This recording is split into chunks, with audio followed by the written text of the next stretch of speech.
ফুটবলে একটা প্রশ্ন আছে, যে প্রশ্নের উত্তর নিয়ে গত 50 বছরে লক্ষ লক্ষ মানুষ তর্ক করেছে। বাবা ছেলেতে ঝগড়া হয়েছে, বন্ধুত্ব ভেঙেছে, দেশে দেশে বিতর্ক হয়েছে। সেই প্রশ্ন হলো, পেলে নাকি ম্যারাডোনা? একজন ব্রাজিলের রাজা আর একজন আর্জেন্টিনার ঈশ্বর। একজন মাঠে ছিলেন বিজ্ঞানের মতো নিখুঁত, নির্ভুল, আর একজন ছিলেন শিল্পের মতো অনিয়মিত, অপ্রত্যাশিত, অসাধারণ। আজকে আমরা রাউন্ড বাই রাউন্ড বিচার করব এবং শেষে আপনিই রায় দেবেন। কারণ এই প্রশ্নের উত্তর একটাই হতে পারে না, তবে তথ্যটুকু জানা থাকলে তর্কে জেতা যায়। 1940 সাল, ব্রাজিলের একটি ছোট্ট শহর ট্রেস কারাকস। এক দরিদ্র পরিবারে জন্ম নিলেন এডসন এরান্তেস দো নাসিমেন্তো। বাবা ছিলেন ব্যর্থ ফুটবলার, পরিবারে খাবারের টাকা নেই। ছেলেটা পুরনো মোজা দিয়ে বল বানিয়ে খেলতো, আর সেই ছেলেটার নাম হয়ে উঠল পেলে। অন্যদিকে 1960 সালে বুয়েন্স আইরসের বস্তি এলাকা ভিয়া ফিরিওতো 8 ভাই বোনের পরিবারে জন্ম নিলেন দিয়াগো আর্মেন্দো ম্যারাডোনা। বাবা কারখানায় কাজ করতেন, বাড়িতে ছাদ ছিল না ঠিক মতো। 3 বছর বয়সে একটা বল পেলেন তিনি উপহারে, আর সেই বলটা তার পায়ের কাছ থেকে কোনো দিন সরেনি।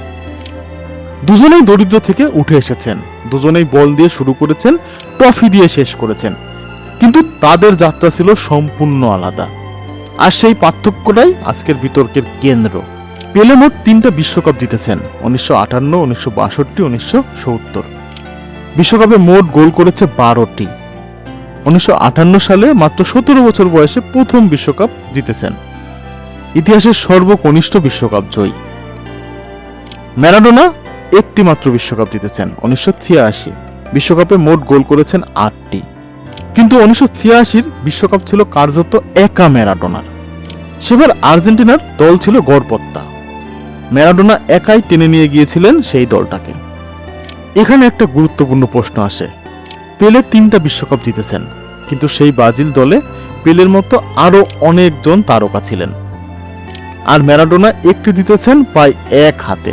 তাহলে কর্তৃত্ব কার বেশি? 3টা শিরোপা নাকি একার কাঁধে পুরো দেশকে বিশ্ব সেরা করা? বিশ্বকাপ সংখ্যায় পেলে এগিয়ে, কিন্তু একক প্রভাবে ম্যারাডোনা অতুলনীয়। পেলের অফিসিয়াল গোল 757টি, কিছু রেকর্ডে 1281টি পর্যন্ত দাবি করা হয়, অআনুষ্ঠানিক ম্যাচ মিলিয়ে। ক্লাব ক্যারিয়ারের বেশিরভাগ সময় কাটিয়েছেন ব্রাজিলের সান্তোসে। ব্রাজিল জাতীয় দলে 92 ম্যাচে 77 গোল করেছে পেলে। অন্যদিকে ম্যারাডোনার অফিসিয়াল গোল 353টি, কিন্তু ম্যারাডোনার সংখ্যা কখনো পেলের সাথে তুলনীয় ছিল না। তার শক্তি ছিল গোলে না, অ্যাসিস্টে, ড্রিবলিংয়ে আর ম্যাচ বদলে দেওয়ার ক্ষমতায়। বার্সেলোনা ও নেপোলিতে তিনি যা করেছেন, ইউরোপ তা কোনো দিন ভুলতে পারবে না।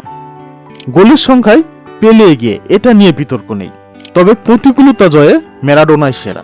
কারণ 1986 সালের বিশ্বকাপ কোয়ার্টার ফাইনাল আর্জেন্টিনা বনাম ইংল্যান্ডের যে ম্যাচটি ছিল, সেটাই তার বড় প্রমাণ।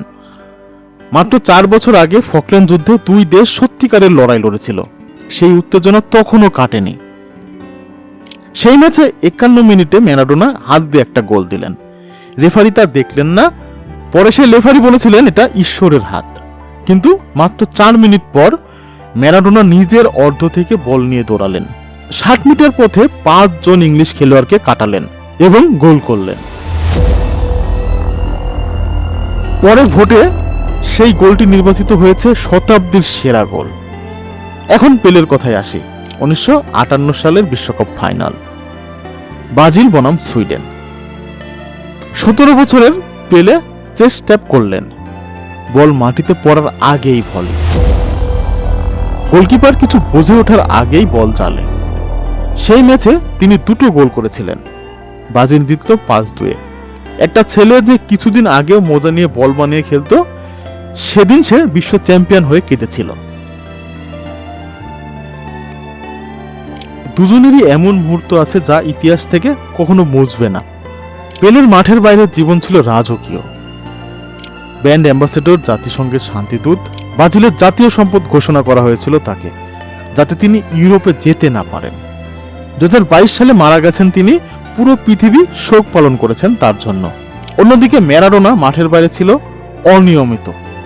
তার জীবনে মাদকাসক্তি, বিতর্ক আর অনিয়মিত জীবনযাপনের ব্যাপক প্রভাব আছে, কিন্তু সেই মানুষটার প্রতি দরিদ্র মানুষের ভালোবাসা ছিল অসাধারণ। নেপোলিতে তাকে ঈশ্বর মনে করা হয়, কারণ তিনি সেই শহরকে ইতালির ধনী ক্লাবগুলোর বিরুদ্ধে জিততে শিখিয়েছিলেন। 2020 সালে মারা গেছেন তিনি। আর্জেন্টিনায় 3 দিনের শোক পালন করা হয় ম্যারাডোনার মৃত্যুতে। দুজনেই চলে গেছেন, কিন্তু দুজনেই বেঁচে আছেন। পেলে বেঁচে আছেন শিরোপায়, সংখ্যায়, কমনীয়তায়। ম্যারাডোনা বেঁচে আছেন গল্পে, কিংবদন্তিতে, বস্তির মানুষের হৃদয়ে। মাঠের বাইরের জীবনে পেলে বেশি সুশৃঙ্খল, কিন্তু ম্যারাডোনার মানবিক অবদান অতুলনীয়। তাহলে কাকে সেরা বলা যায়? পেলে 3টা বিশ্বকাপ, 757 গোল, নিখুঁত ক্যারিয়ার। পেলেকে বলাই যায় ফুটবলের বিজ্ঞান। অন্যদিকে ম্যারাডোনা 1টি বিশ্বকাপ, অসংখ্য অবিশ্বাস্য মুহূর্ত, ত্রুটিপূর্ণ মানবিক জীবন। তাই ম্যারাডোনা হলেন ফুটবলের কবিতা। আপনি কি চান, বিজ্ঞান নাকি কবিতা? যদি প্রশ্ন হয় সর্বকালের সেরা কে, তাহলে পরিসংখ্যান বলে পেলে। কিন্তু যদি প্রশ্ন হয় ফুটবল মাঠে কে সবচেয়ে বেশি শিহরণ দিয়েছে, তাহলে অনেকের উত্তরই হবে ম্যারাডোনা। এই বিতর্কের কোনো চূড়ান্ত উত্তর নেই, কারণ পেলে আর ম্যারাডোনা দুটো আলাদা প্রশ্নের উত্তর। পেলে প্রমাণ করেছেন ফুটবলে সর্বোচ্চে পৌঁছানো যায়, ম্যারাডোনা প্রমাণ করেছেন ফুটবলে অসম্ভব সম্ভব। এবার আপনার পালা। আপনি কি পেলে নাকি ম্যারাডোনার দলে? শুধু নাম বললে হবে না, কেন সেটা বলুন, দেখি কত রকমের যুক্তি আসে। এই ভিডিওটা শেয়ার করুন সেই বন্ধুকে যার সাথে এই বিতর্ক এখনো মেটেনি, কারণ এই বিতর্ক কখনো মিটবে না, এটাই ফুটবলের সৌন্দর্য। সাবস্ক্রাইব করুন, সঙ্গে থাকুন। ধন্যবাদ।